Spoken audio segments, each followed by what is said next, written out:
The following message is transmitted at the request of the United States government. An outbreak of a highly contagious virus. Attacks by the undead have been reported. Extremely violent behavior. Well, I'm Joe Mckinney, a father, a husband, a police officer. I write books. A surveillance plane had spotted a small group of survivors, and so the order had gone out, as it had numerous times before, to mobilize and neutralize as necessary. I've been a patrol officer, traffic officer, been a homicide detective, and sergeant.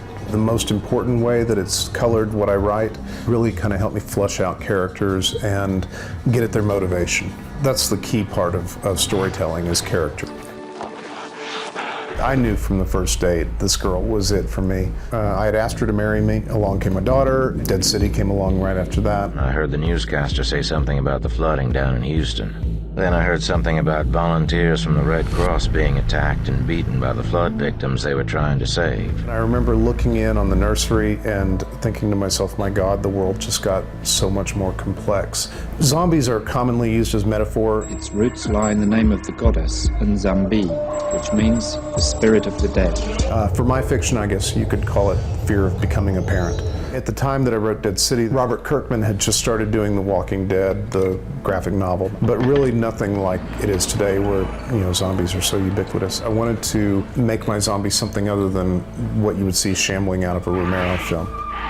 And so I made them living people who were afflicted with the disease called the necrosis filovirus.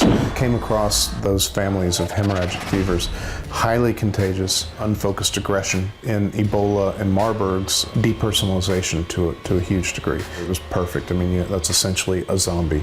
But they're still living people who have been afflicted with the disease. They have no control over their actions, so there's no criminal culpability there. But what do you do with them? Because if one bites you, you're essentially, it's a death sentence. And that's where the difficulty for a lot of the characters comes in. We left him like an animal caught in a trap. That's no way for anything to die, let alone a human being. I had created this world, flooded Houston, all these hurricanes, zombies everywhere, a quarantine wall set up around the Gulf Coast. Each of the books in the Dead World series uses a different set of characters, but at a different time or in a different location within the infected area. Superior achievement in a novel.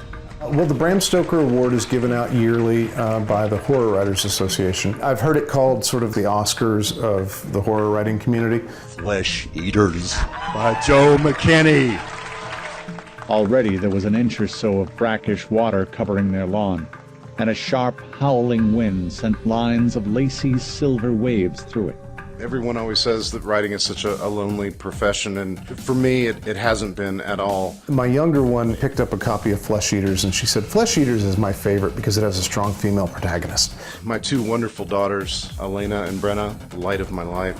Standing there with the award, and I'm supposed to give a speech, and I'm happy. So the most important person in my life, my wife, Tina, couldn't have done it without you, Tina, I love you. She does not like horror. She'll get about 35 pages in, and she'll, oh my God, I can't. I'm sorry, I can't. I gave orders that all the windows and doors along this wall were to be locked up tight. Do you even know how long that window's been open? Get down to the kitchen. I want this place searched. The new one is called The Savage Dead, and so we have zombies on a cruise ship. I wanted to explore some of the issues in the border. Obviously, immigration's a huge one, drug trafficking, the breakup of families is another. I very much want that question of border politics to come out, and so I'm hoping that this is the right vehicle for it.